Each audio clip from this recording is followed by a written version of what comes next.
Boa noite, pessoal. Tudo bem? Vocês estão me ouvindo?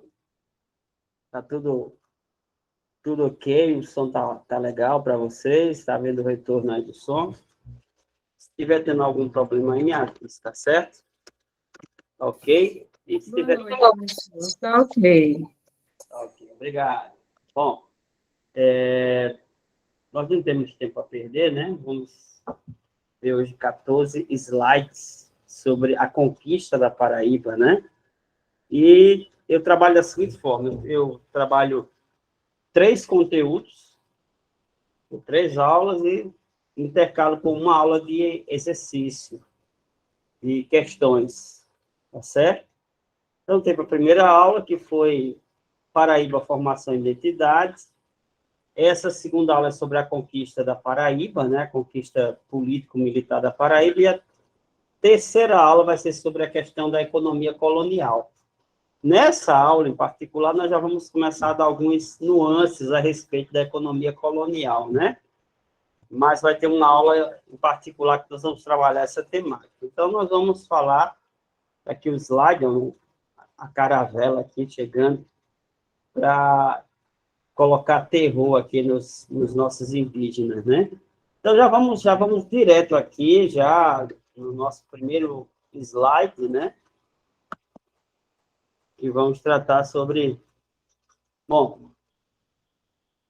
então, aqui, antecedência da conquista, né? Então, você tem o quê? A divisão da colônia portuguesa em 15 capitanias, certo? 15 capitanias hereditárias. A Paraíba ainda não era chamada de Paraíba, né? Era a capitania de Itamaracá. E o primeiro capitão donatário, Pero Lopes de Souza, não tinha recursos financeiros suficientes para fazer o empreendimento de conquista dessa capitania. Era uma extensão de terra muito grande. Portugal hoje já é um país pequeno. Portugal tem perto de seus 12 milhões de habitantes. Naquela época, Portugal tinha uma população bem menor do que tem hoje. E não tinha gente suficiente para conquistar um território tão vasto. Foi uma empreitada muito difícil para os portugueses, né, nesse período colonial. Além de tudo, esses homens que se tornaram capitães donatários eram homens que não tinham recursos, faziam parte da fidalguia portuguesa, uma aristocracia falida, né, sem ira nem beira, que vivia às custas do Estado português. E o rei de Portugal da época tentou promover uma espécie de parceria entre os fidalgos portugueses e o Estado português, apenas, boa noite, apenas com certeza, apenas tem, no caso de Portugal, da coroa portuguesa, devido os grandes gastos que eles tiveram com o comércio de especiarias, a conquista da rota de especiarias, porque, como eu falei na aula anterior, essa rota de especiarias era uma rota de guerra, não era uma rota pacífica, né? Os navios iam se destruindo para ver quem conquistava o chamado Caminho das Índias, né? Então, não foi fácil. Foi uma guerra terrível, uma luta muito sangrenta no mar entre Portugal e Espanha, até que em 1498, né, eles sentam na cidade de Tordesilhas, na Espanha, e tentam fazer um acordo. E esse acordo, que dividiu justamente o mundo, chamado Novo Mundo, em 2 partes, era um acordo que não contava com a presença de outras potências europeias interessadas no jogo político, e, no caso, a Inglaterra e a França, né? A França, inclusive, o rei da França, o Francisco I, ele ironizava, né? Ele fazia sarcasmo dessa aliança, dizendo assim: por acaso Adão deu algum título de propriedade a Portugal e Espanha, né? Para que eles pudessem usufruir do mundo recém-descoberto? Ele era jocoso, mostrando claramente que a França não ia respeitar nenhum tipo de tratado político, militar entre Portugal e Espanha. Então, foi difícil, porque não sobrava mais dinheiro para Portugal. Portugal não era uma nação poderosa, nunca foi, mesmo no período das grandes conquistas. O período que Portugal se tornou uma nação poderosa foi muito curto. Portugal não tinha tanto empreendimento para isso. E a ocupação dessa terra foi muito difícil. Duarte Coelho, que foi um proprietário bem-sucedido da capitania de Pernambuco, tinha interesse em tomar a capitania de Itamaracá para si, por causa das terras que haviam aqui na Paraíba, que eram terras bastante férteis. Havia um lado promissor no caso dessa conquista da Paraíba, mas alguns elementos estabelecem como, vamos dizer assim, impedidores dessa ocupação inicial. Foi muitas décadas de luta. Primeiro, havia uma resistência potiguara muito forte. Os potiguaras já haviam percebido que não era de interesse dos portugueses invasores uma relação pacífica, era uma relação de guerra, de dominação mesmo. E o resultado é que havia uma grande população, 90 mil indígenas no litoral, e que os portugueses tiveram que enfrentá-los com armas, tiveram que enfrentar com exércitos. E não era brincadeira você transpor um exército do Oceano Atlântico naquela época, né? Hoje já é uma logística extremamente difícil. Se você, por exemplo, pegar a moderna Segunda Guerra Mundial, foi muito difícil o desembarque na Normandia em 1944, né, com lanchões, com navios de guerra, enfim, com toda aquela estrutura, com todo aquele aparato tecnológico da época. Imagine, naquela época da conquista da Paraíba, da conquista da colonização do Brasil. Era difícil, navios extremamente frágeis, feitos de madeira, né, navios que eram movidos a vento, a verdade é essa, né? Sem nenhuma condição de suportar uma tempestade, era muito complicada a navegação, eram meses de navegação, e muitos deles se perdiam, tripulações inteiras entravam em naufrágio e morriam nessa empreitada, né? Não era fácil. Então, além dessa população de indígenas, potiguaras guerreiros com suas flechas afiadas e seus tacapes para enfrentar o invasor português, a própria estrutura organizacional dos potiguaras era muito diferente da estrutura organizacional portuguesa. No caso, você vai ter famílias patrilineares, né? O chefe da família era o homem, mas eram famílias em que os grupamentos que cuidavam dos filhos eram enormes. Não só era pai e mãe, mas você tinha tios, você tinha avô, que tomava conta das crianças. As crianças dessas tribos eram filhos da tribo, não eram filhos só de um casal, não era só filho de um homem, só de uma mulher. Então, os laços consanguíneos entre esses indígenas era algo absurdamente tremendo. Eles realmente, a aldeia inteira era uma grande família. Havia também um outro lado aqui, que é a gerontocracia. O que quer dizer isso, gerontocracia? Geronton vem justamente de idosos. Então, um governo baseado na liderança dos mais velhos. Seria o chamado Conselho de Anciãos. Os homens mais velhos eram que organizavam as tribos. Eles tinham a sua sabedoria e sua experiência, e as populações mais jovens, os mais jovens ouviam justamente a orientação desses mais velhos. Então, a unidade interna desses indígenas era muito forte. E os portugueses estariam totalmente perdidos se não fosse justamente a artimanha de jogar uns contra os outros, de trazer outros povos que já habitavam aqui no Brasil colonial, como é o caso dos Tabajaras, que eram inimigos figadais dos potiguaras, e nessa aliança eles conseguirem vencer os potiguaras, que também não foi fácil. Foram muitos anos de tentativa de empreitada para que finalmente a Paraíba ela fosse conquistada, a duros golpes, há muita violência, há muito derramamento de sangue, né? Então, vamos já para o próximo slide aqui.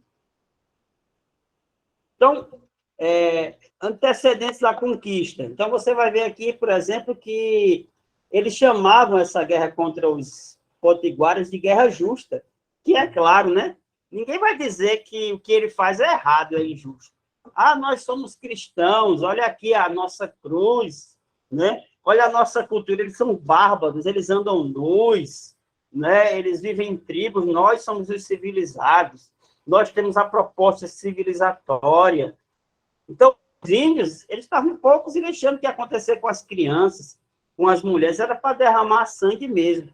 E aí você tem aí o Fernando da Silva, que coloca a primeira expedição.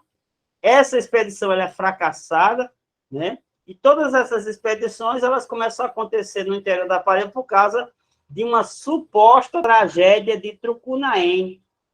Trucunaém é um engenho de Trucunaém em que eles matam todos os moradores desse engenho por causa de um litígio envolvendo a filha de um cacique que foi sequestrada.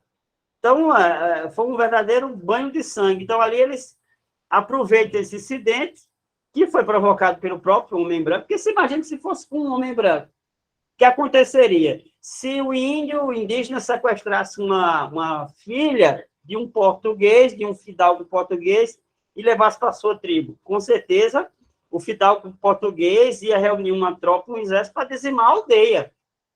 Então, foi o que aconteceu. Esse incidente aí provocou uma guerra, chamada de Guerra Justa. Aí você teve a expedição em 1574 de Fernão da Silva, depois Luiz de Brito, governador-geral, um ano depois, fez outras expedições, e tem aqui uma figura que poderíamos dizer que é até hilária, né, que é o Frutuoso Barbosa, Frutuoso de Próspero Barbosa, vamos dizer assim. Esse fidalgo português, homem rico, né, que havia obtido grande sucesso na capitania de Pernambuco, chega até com uma nau aqui carregada com armas, com munição, com soldados, para conquistar a capitania de Itamaracá.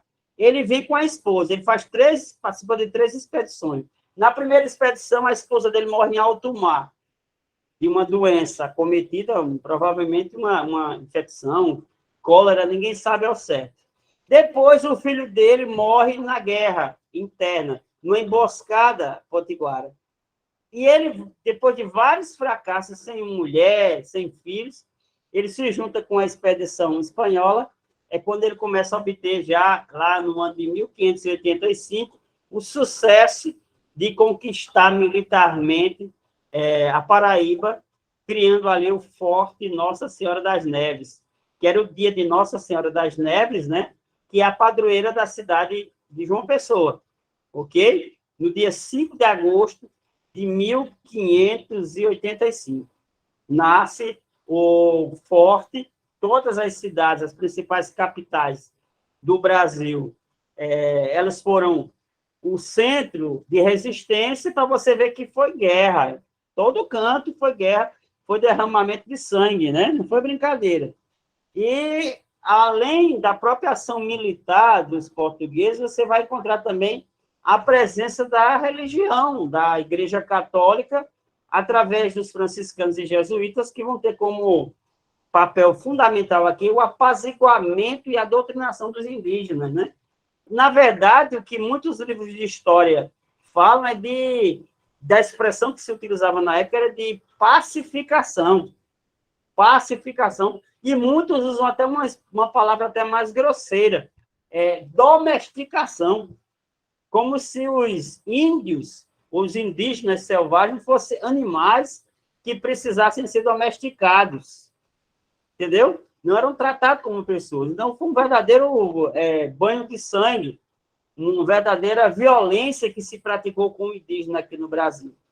E aí, a grande vitória dos portugueses acontece quando eles se aliam a grupos indígenas rivais, como é o caso dos Tabajaras. Inclusive, é muito comum entre os conquistadores eles pegarem o nome de um grupo indígena rival e colocar o nome do Estado, como se fosse uma maneira de ofender, uma maneira de tirar aterro, vamos dizer assim, dos derrotados. Porque quem escreve a história, nós sabemos muito bem, quem escreve a história são os vencedores.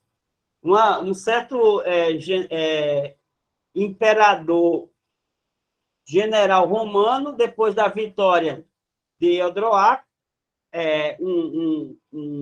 um chefe militar e rei germânico, e ele perguntou, o que será de nós? Ele disse assim, ai dos vencidos. Coitado dos vencidos. Esse ai, assim, é derrota, né? É até uma espécie de maldição, né? Ai dos vencidos. Porque quem escreve a história são os vencedores.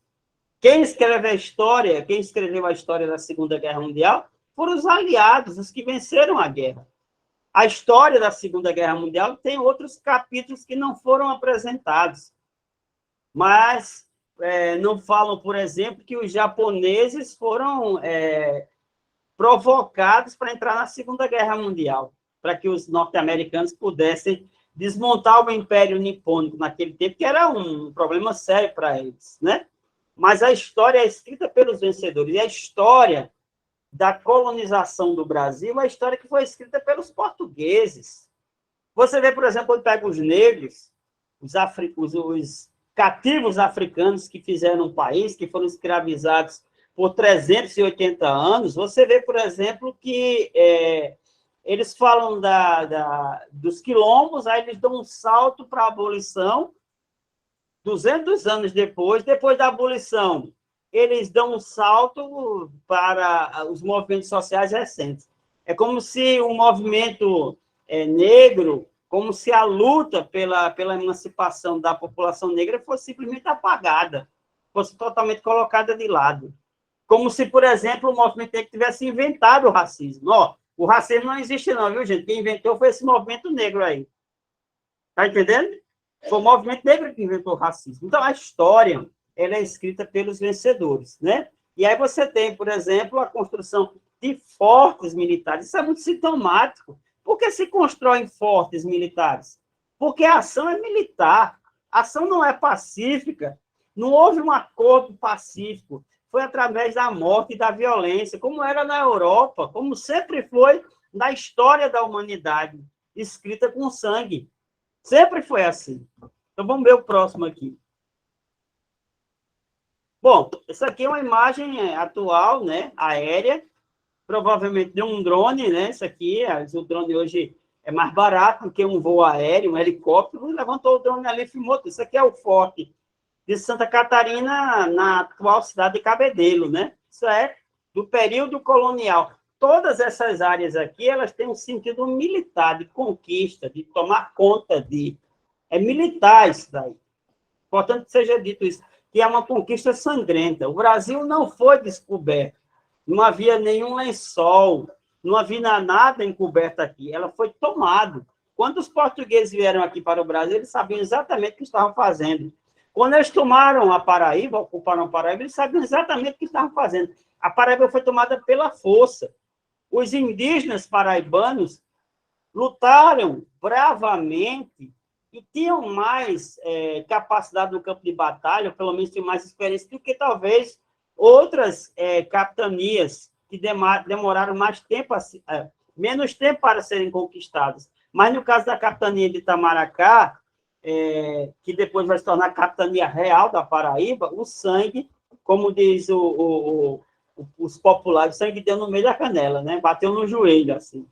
Tal foi a violência nesse período. Preciso descolonizar nossas mentes, né, Aline? Por isso que eu estou aqui lutando, né? Estou aqui justamente trazendo isso dentro de uma perspectiva de um concurso que eu acredito que as melhores mentes, né, estão aí elaborando as provas. E se a gente não tiver uma mentalidade realmente progressista, uma mentalidade realmente que tem uma visão ampla e até certo ponto revisionista da história, nós não vamos a lugar nenhum. Porque não adianta, você quer fazer concurso para ser professor, para repetir, falar mais do mesmo, né? Não tem sentido isso. Nós temos que conquistar os nossos estudantes, né? como diz, aluno não, porque aluno tá aí passa a ideia de que a minha esposa, que é pedagoga, ela fala muito isso. Aluno, essa palavra vem de pessoas que não têm luz própria, né? São vazios, e aí nós, professores, com os nossos faróis acesos da sabedoria e da sapiência, iluminamos as mentes vazias. Não, eles não são alunos, eles são aprendentes, né? Eles são participantes, coparticipantes do processo de construção do conhecimento. Isso é que é a verdade, né? Então, vamos aqui ao próximo slide, porque tem muita coisa ainda para mostrar nessa aula, vocês podem ter certeza disso.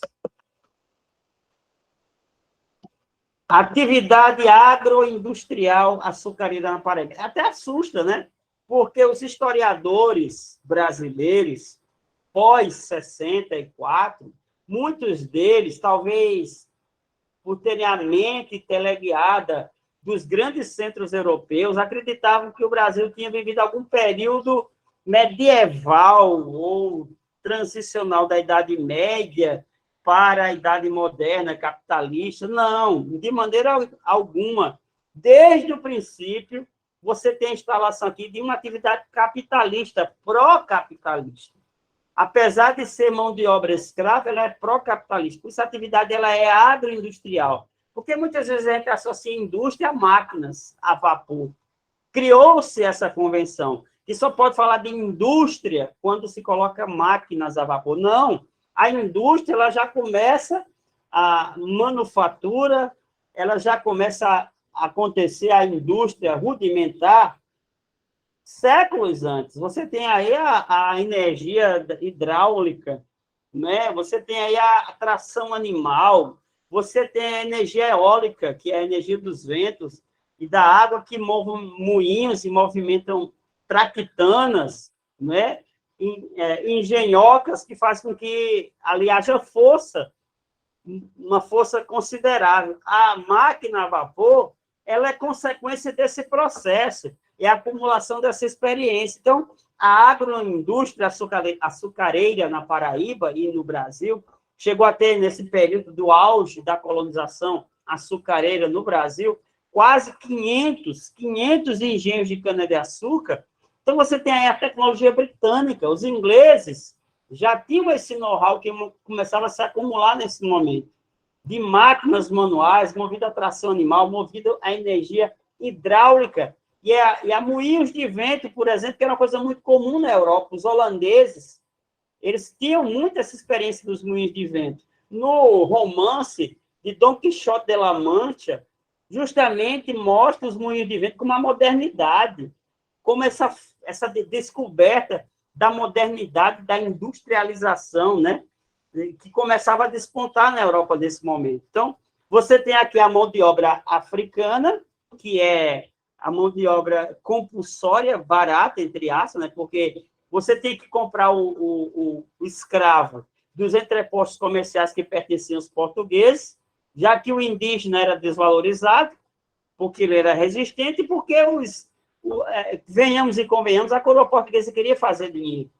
Então, ele obriga os senhores de engenho a utilizar mão de obra escrava africana, já que eles eram os senhores dos entrepostos de escravos na costa ocidental da África, principalmente. Então, você vai ter aqui a lavoura monocultora, né? Aí já nasce uma terra altamente concentrada, não há espaço aqui para pequenas propriedades, para as lavouras de subsistência nesse momento, mas apenas a estrutura monocultura latifundiária, que tem uma expressão inglesa, né, que é a chamada plantation, baseada justamente nesse tripé que se forma nesse período, que é o grande latifúndio, a monocultura da cana-de-açúcar e a mão de obra escrava.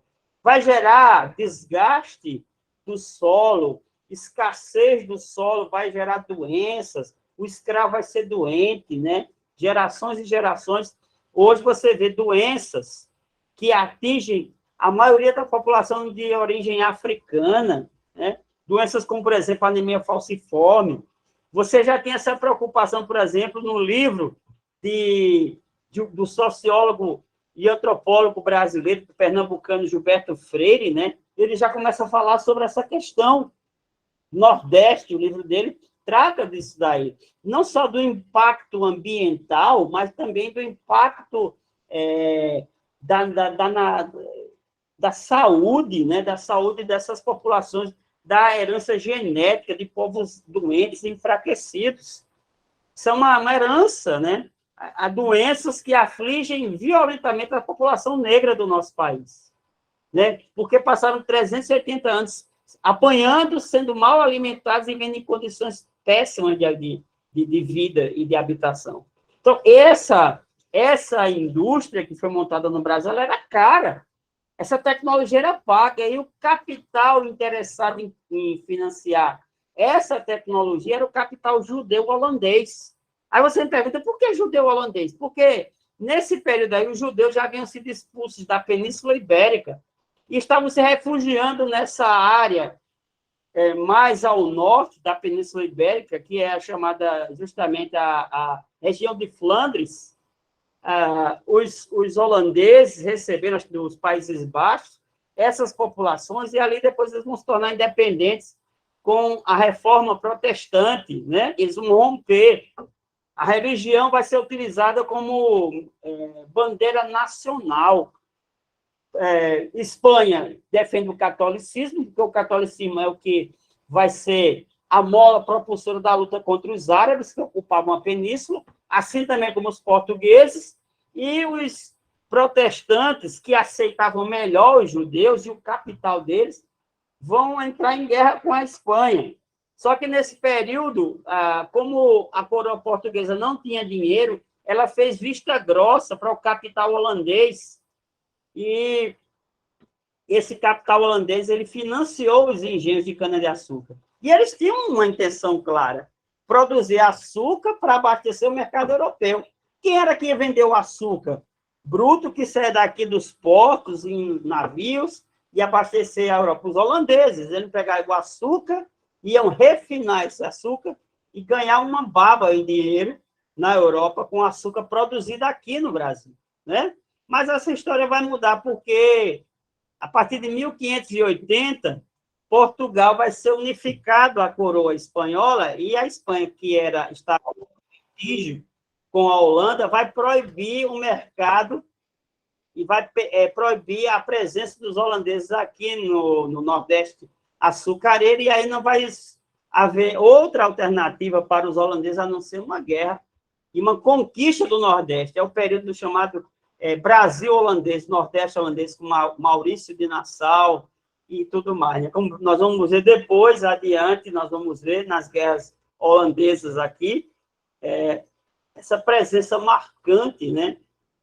Que durou apenas 30 anos, mas que foi marcante na história do Brasil e que não é contada, porque, repito, quem escreve a história são os vencedores, e não interessava a Portugal contar essa história, de maneira nenhuma, dos benefícios dos holandeses, inclusive porque os holandeses eram considerados hereges pelos portugueses, porque os holandeses eram protestantes, né?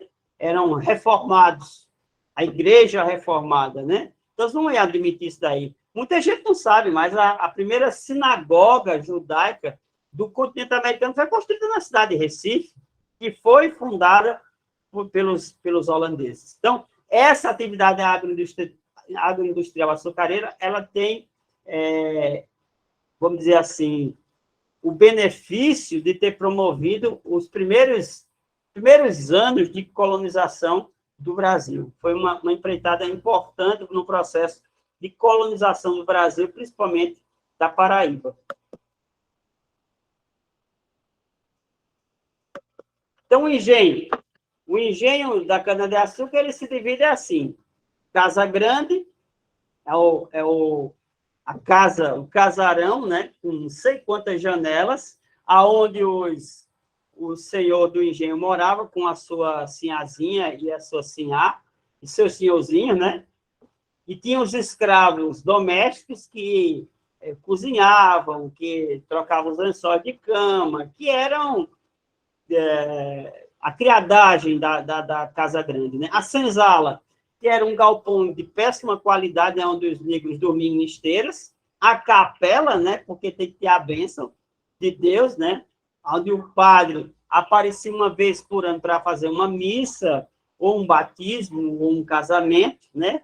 A Casa do Engenho, que é o local onde as máquinas eram colocadas, o canavial, onde se plantava a cana, tinha uma reserva florestal que poderia ser desmatada, a madeira era levada para a Casa de Engenho, onde a fornalha era acesa, e tinha as roças de subsistência, porque o senhor de engenho e os escravos precisavam se alimentar. Os currais, porque o boi era utilizado como meio de transporte e de alimento, né? Os carros de boi eram abastecidos com a cana que era levada para a casa do engenho. E o rio, onde muitas vezes era transportada a cana e era utilizada como força de energia para movimentar a moenda dentro da casa de engenho. A gente vai ver uma ilustração agora para vocês ficarem mais por dentro da realidade do que era o engenho de Cacira, né? Tá aqui, ó. Tá vendo as imagens? Vocês estão vendo aqui onde tem um moinho, a roda de moinho aqui. Então, vocês vão aqui, essa roda de moinho, é justamente ela que vai mover a moenda da cana, onde a cana vai ser colocada para moer. Ela é moída, o caldo da cana cai justamente em tachos e vai ser cozido esse caldo até que a água evapore e fique só os cristais de açúcar. Esse açúcar que é produzido aqui na casa de engenho é um açúcar bruto, chamado de açúcar mascavo. É o açúcar sem nenhum processo de refino ou de embranquecimento, né?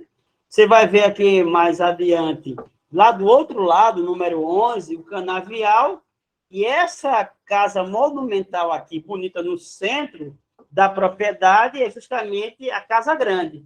A senzala é um galpão que fica aqui, já nos fundos da propriedade, onde os negros dormiam em esteiras, né? Então, está aqui um mapa, mais ou menos, esses slides depois vão ficar disponíveis para vocês observarem bem, porque, de repente, quem sabe uma questão caia com uma imagem semelhante a essa daqui, né?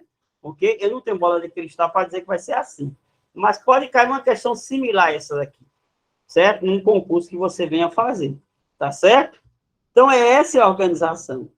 Tá? A propriedade, o carro de boi, naquela época, o carro de boi era uma junta de boi ou até duas juntas que arrastavam um carro de madeira que fazia um barulho ensurdecedor transportando a cana-de-açúcar. Ok? Bom, então, justamente pelo fato dos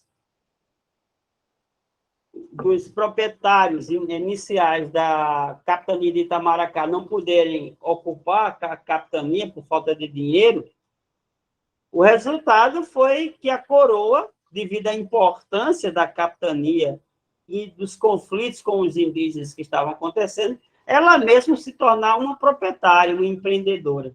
Não foi mais que um capitão donatário, mas só ela própria. Então, ela criou uma jurisdição direta do rei, aquilo que era acumulado na capitania real ia direto para a coroa portuguesa em Portugal, certo? Tinha a Casa do Paço, que era onde acontecia a compra e a venda de açúcar, né? E também de madeira do pau-brasil, qualquer recurso que a colônia tivesse, e aquilo era uma forma de controlar tudo que havia do ponto de vista do dinheiro e da riqueza pela coroa portuguesa, né?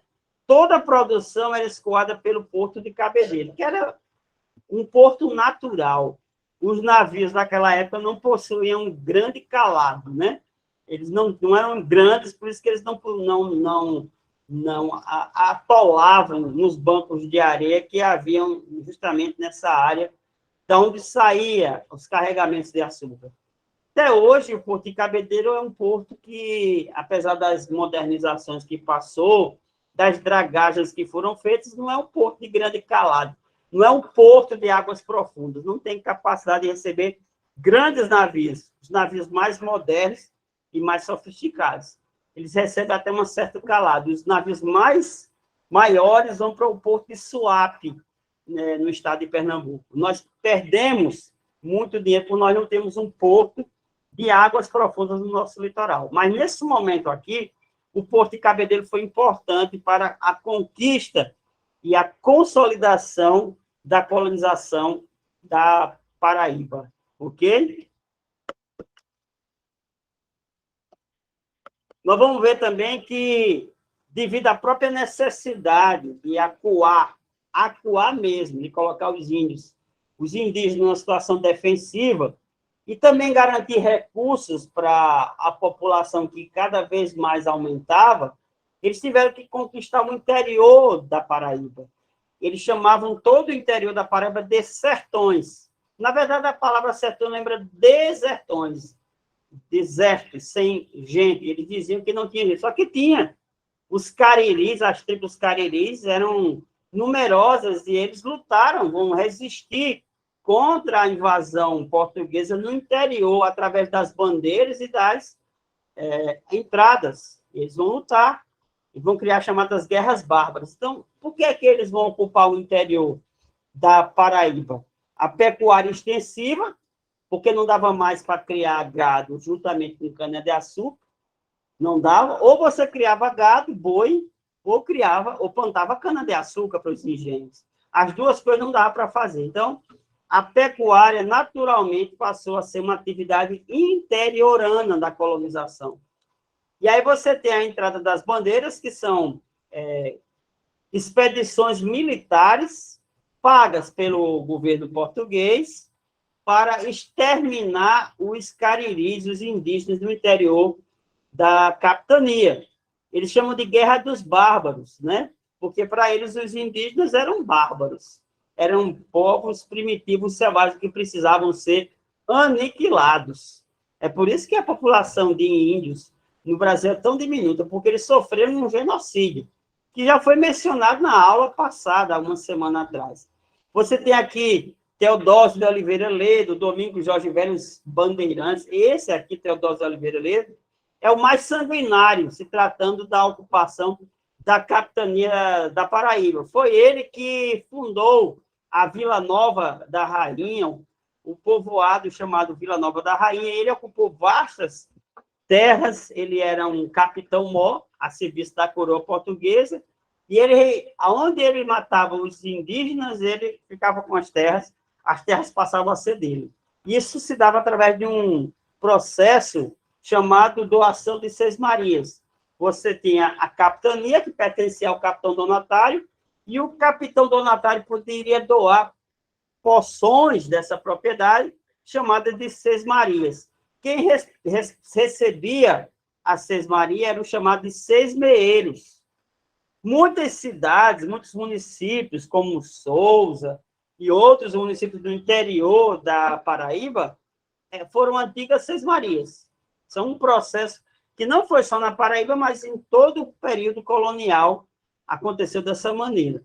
As cidades que foram sendo fundadas no interior, geralmente eram de origem de Sesmarias, pertenciam a proprietários de terras, como o caso aqui, o senhor Teodósio de Oliveira Ledo, né? O fundador da cidade, entre aspas, de Campina Grande, né? Fundador, entre aspas, né? Bom, aqui você tem aqui a principal atividade que foi importante na ocupação do interior do nosso estado, né? A pecuária bovina, criação de gado, né? Porque não precisava de muita mão de obra, não precisava. Quem precisava de muita mão de obra eram os engenhos de cana-de-açúcar, mas a atividade pecuária não. Então, você tem aqui os indígenas, que eram escravizados nesse processo, os caboclos, que eram os filhos de indígenas com os portugueses, colonizadores, né? E eles não tinham, os caboclos não eram aceitos mais nas aldeias, então não restava eles a não ser se tornarem empregados ou lacaios dos portugueses colonizadores, né? Vieram também os sertanejos, ou os sertões de fora, ou os colonizadores de Pernambuco, que foram importantes à ocupação da Paraíba. Inclusive, essas características culturais, histórico-culturais, unem profundamente Pernambuco e Paraíba. Quem já andou pelo interior da Paraíba e pelo interior de Pernambuco, vê traços de muita similaridade no linguajar, na forma de falar, no tipo humano que formou tanto as cidades do interior da Paraíba como as cidades do interior de Pernambuco, né? Então, você tem também a prática, o surgimento de uma figura sensacional, né? Um tipo humano fantástico, que já começa a surgir nesse período, que é o vaqueiro. O vaqueiro, ele veste um indumentário, se você prestar atenção na roupa dele, é de couro, mas ele imita perfeitamente uma roupa de período colonial. Gibão de couro, chapéu de couro, é impressionante. A indumentária é um período aí dessa ocupação da pecuária no interior da Paraíba chamado de ciclo do couro, o couro bovino. E o vaqueiro vai produzir aí, nesse período, chamada quarteação. O que é a quarteação? Não há dinheiro, não há salário. Então, o vaqueiro ele toma conta do gado do seu senhor, e de cada quatro reses que nascem, a última res, que é a quarta res, o último bezerro a nascer de uma vaca, o quarto bezerro a nascer de uma vaca pertence ao vaqueiro. Então, o vaqueiro ele pega ali, vamos dizer assim, um quarto ou 25% dos animais. Agora, todo o custo de cuidado pertence, os outros 75% pertencem aos cuidados do vaqueiro. E aí, nesse processo, você vai ter as chamadas feiras de gado, que vão fundar as cidades. Campina Grande, Esperança, né? Lagoa Nova, aqui na Paraíba, são cidades que se formam graças às chamadas feiras de gado. Então, eles vão vender o gado, eles vão matar o boi, vão fazer carne seca, couro, e vão transportar esses animais, o queijo e outros produtos derivados dessa região para o litoral, e lá no litoral vão trocar por rapadura, por cachaça, por pólvora, né, que eles precisam da pólvora, de armas e munições, para enfrentarem os índios e também para caçar, né, que é um complemento da atividade deles, e também para se defender. Não havia polícia, então as pessoas tinham que se virar do jeito que podiam. Então, esse tipo humano, ele é o tipo humano que conquistou o interior da Paraíba e o interior do Nordeste do período colonial, que é o vaqueiro, né? Não se esqueçam dessa figura. É uma figura secular. A atividade pecuária no Nordeste é antiquíssima, retrata o período do início da colonização do Brasil, né? Isso é muito importante de ser dito. Bom, agora vamos falar sobre algo extremamente apagado da memória da colonização portuguesa no Brasil, do período colonial, que é a presença holandesa, né? O chamado domínio holandês. 30 anos de colonização, e isso foi conseguido entre guerras, né? Os holandeses, eles chegam à capitania de Pernambuco, tentam primeiro a capitania da Bahia, né? Dá errado, aí eles têm uma sorte tremenda, um navio carregado de prata do México estava passando pelo Caribe, galeão carregado de prata, e eles vão lá e sequestram e atacam esse galeão e ficam com essa fortuna. Essa fortuna vai ser o suficiente para eles montarem uma frota de 24 navios e virem dar com os costados aqui em Pernambuco. Aí você pergunta, por que Pernambuco? Porque naquela época, Pernambuco era a capitania mais rica do Brasil. Então, eles vão entrar numa guerra contra os espanhóis, né? Eles não poderiam perder, de maneira nenhuma, o investimento que eles tiveram com a cana-de-açúcar. Então, a Companhia das Índias Ocidentais vem para essa região, a Paraíba, Pernambuco, Rio Grande do Norte, até o Maranhão, descendo até próximo à Bahia. Você vai ter aqui o que a gente chama de Brasil holandês. E nesse período, os holandeses, inicialmente, por meio do príncipe Maurício de Nassau, vai ter uma boa relação com capitais, com dinheiro, liberdade religiosa, né? Eles não vão acabar com a religião católica, vai permitir que os colonos que eram católicos permanecessem no catolicismo, mas também vai permitir que os judeus que estavam, de certa forma, enrustidos, chamados cristãos novos, colocassem a religião deles, a fé deles para fora e voltassem a ser judeus, que eles realmente foram. né, naquele período, vai nascer as chamadas sinagogas, né? Aqui no Nordeste tem, até hoje, você tem lá em Recife, se for Recife, tem lá a Rua dos Judeus.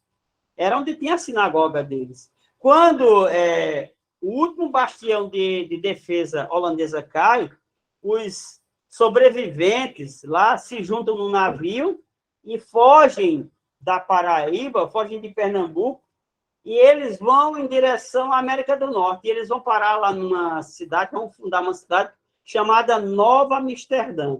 Nova Amsterdã vai se tornar depois a cidade de Nova York. Eles descobriram recentemente, fazendo trabalho arqueológico, encontraram um cemitério próximo a Manhattan, encontraram um cartório, eles encontraram nomes portugueses. Por que esse cemitério só tem nome português? Aí descobriram que quem fundou a cidade de Nova York foram brasileiros oriundos da capitania de Pernambuco. É muito interessante isso aí, né? E pode, às vezes, até ser uma pegadinha num concurso, né? Você saber dessas coisas, ok? Olha que coisa linda, né? Isso aqui é a cidade histórica, a parte histórica de Recife. Esses sobrados maravilhosos aqui é do período colonial holandês, né? Você tem pontes, você tem o primeiro observatório astronômico que foi fundado nas Américas, na época de Maurício de Nassau. Maurício de Nassau transformou Recife numa verdadeira Amsterdã das Américas. Era uma cidade belíssima, uma cidade muito organizada, com pontes levadiças, né? Escolas, universidades, centros de excelência, de ensino superior. E foi Maurício Nassau que fez todo esse embelezamento. Tinham até lampiões que iluminavam as ruas de Recife. Era uma coisa fantástica, assim, pelo século XVII, né? Trouxe cientistas para cá, pintores, arejou as mentes, arejou essa região. Coisa que os portugueses viviam na verdadeira idade das trevas, né? Isso aqui é a verdade. E aí, depois, os próprios holandeses expulsaram Maurício de Nassau, depois de ter governado 7 anos o Brasil holandês, vamos dizer assim, a Holanda brasileira. O Nordeste, ele foi expulso, sendo acusado de corrupção, né, de ladroagem. Ele, desgostoso, saiu daqui, e aí foi quando essa Companhia das Índias Ocidentais começaram a apertar os senhores de engenho locais, e aí a guerra entre portugueses ou nativistas tomou proporções realmente grandes, dantescas, e aí houve uma guerra violenta entre eles, que resultaria com a expulsão dos holandeses, né, e o restabelecimento da coroa portuguesa aqui nos domínios do Brasil. E o resto da história, vocês já sabem o que vai acontecer, né? Nós somos um país com 214 milhões de habitantes. A Paraíba, hoje, tem um pouco mais de 4 milhões de habitantes. 1%, 2%, se eu não me engano, 3% da população do Brasil, certo? E a contribuição para o produto interno bruto é insignificante, certo? A Paraíba é um estado muito pobre, é um dos estados mais pobres da União. A gente tem que ser realista, não vai mentir. Nós temos taxas, índices de desenvolvimento humano bem questionáveis, bem ruins em todas as áreas, da educação, da saúde. Não são os piores, mas também está muito longe de ser os melhores, abaixo da média nacional. Isso tem muito a ver com essa herança colonial que nós recebemos da parte dos portugueses. Essa que é a verdade, essa é a mais pura realidade, né? Bom, então, aqui eu vou falar da Guerra do Açúcar, que é a guerra que acontece entre os espanhóis e holandeses pelo Brasil. Nesse caso, os portugueses ainda não aparecem, né?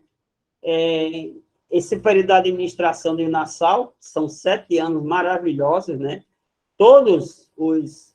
Inclusive, teve até um brasileiro, né? Que não havia essa expressão brasileiro, mas um nativo aqui, Calabar, que é chamado de traidor, né? É uma música do Chico Buarque que fala da traição de Calabar, até ironizando, porque Calabar traiu a quem? Essa é a questão. Calabar traiu quem? Portugal? Mas o Brasil não era Portugal, o Brasil era uma colônia, né? Uma colônia das piores, no sentido da exploração. Então, não houve traição, né? Calabar não traiu ninguém. Calabar, na verdade, buscava era uma vida melhor para os seus e para aqueles que estavam em volta dele. Depois ele foi preso, foi enforcado, né, como traidor, mas ele nunca foi traidor, né?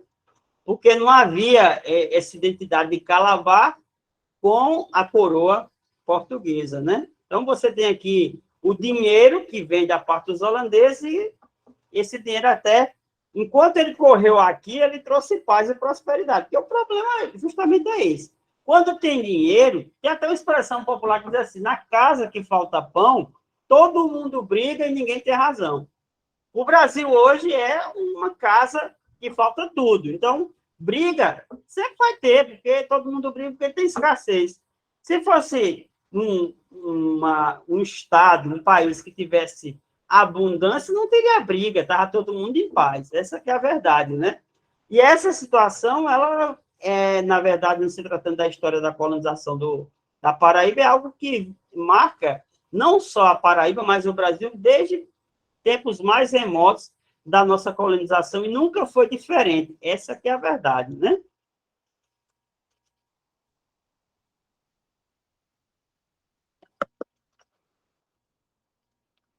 Bom, aí está aqui o declínio e a derrota holandesa. O navio dos holandeses já indo embora daqui, né?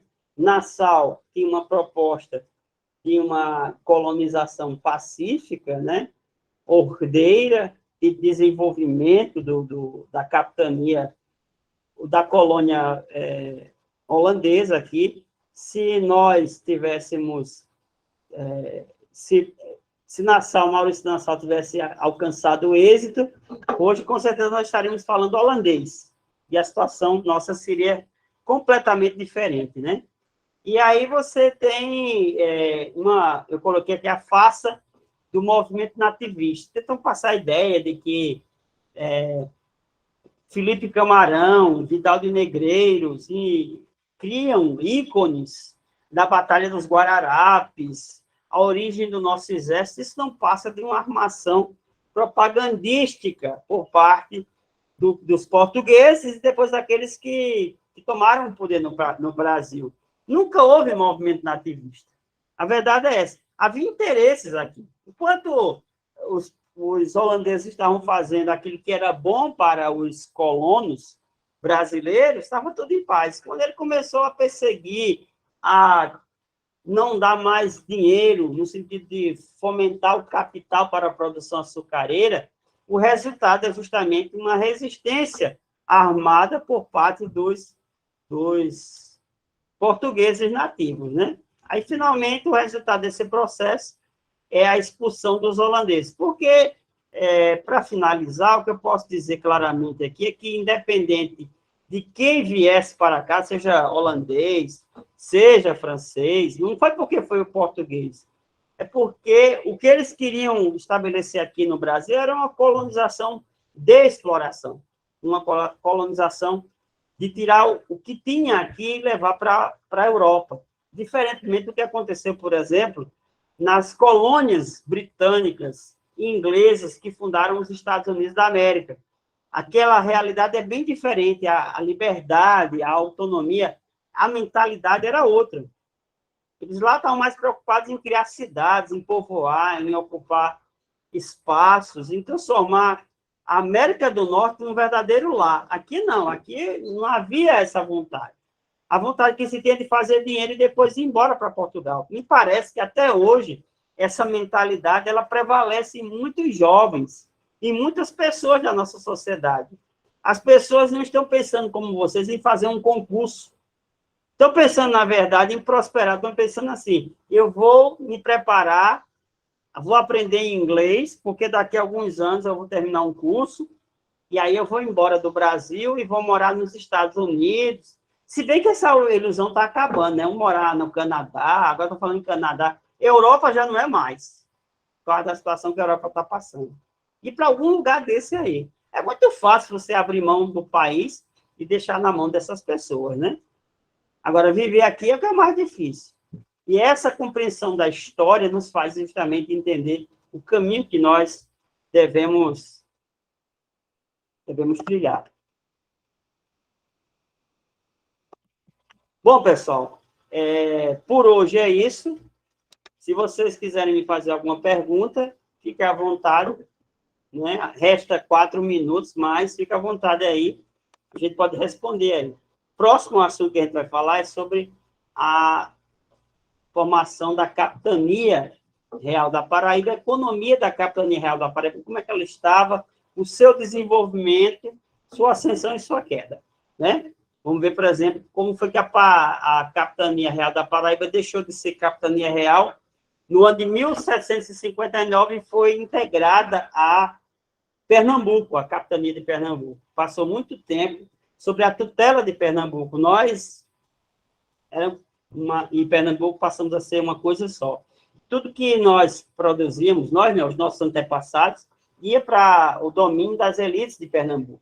Né? E depois vamos ver como é que vai acontecer essa separação entre Pernambuco e Paraíba, que até hoje mantém uma certa, eu não sei se chama de rivalidade, um certo bairrismo por parte das pessoas lá de Pernambuco. Tá ok? Então, tem alguma pergunta a fazer? Vocês têm silêncio assim? Bom, então, nós vamos nos ver na próxima quinta-feira, tá certo? Quinta-feira estaremos aí novamente e vamos trazer mais conhecimento, mais conteúdo para vocês. E depois de quinta-feira, nós vamos trabalhar só com uma aula, só com exercício desses últimos 3 assuntos que nós trabalhamos até agora, ok? Então, um abraço, uma boa noite para vocês e até a próxima.